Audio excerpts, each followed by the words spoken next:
حرف ربط 4. Conjunctions 4. با وجود اینکه تلویزیونش روشن بود او مرد خوابش برد. He fell asleep although the TV was on. با وجود اینکه دیر وقت بود او مرد ماند. He stayed a while although it was late. با وجود اینکه قرار داشتیم او مرد نیامد. He didn't come although we had made an appointment. تلویزیون روشن بود با وجود این او مرد خوابش برد. The TV was on. Nevertheless, he fell asleep. دیر وقت بود با وجود این او مرد ماند. It was already late. Nevertheless, he stayed a while. ما با هم ملاقات داشتیم با وجود این او مرد نیامد. We had made an appointment. Nevertheless, he didn't come. با وجود این که گواهی نامه رانندگی ندارد رانندگی می کند. Although he has no license, he drives the car. با وجود این که خیابان لغزنده بود با سرعت رانندگی می کند.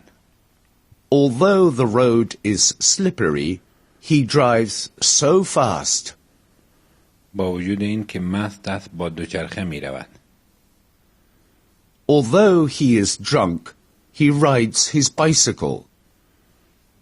او مرد گواهی نامه ندارد با وجود این او مرد رانندگی می کند.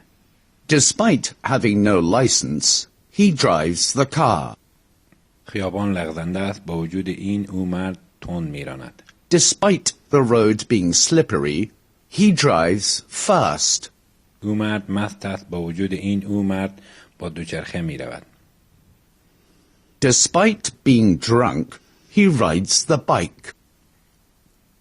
با این که او زن تحصیل کرده است کار پیدا نمی کند. Although she went to college, she can't find a job. با این که او زن درد دارد به دکتر نمی رود. Although she is in pain, she doesn't go to the doctor. با این که او زن پول ندارد ماشین می خرد.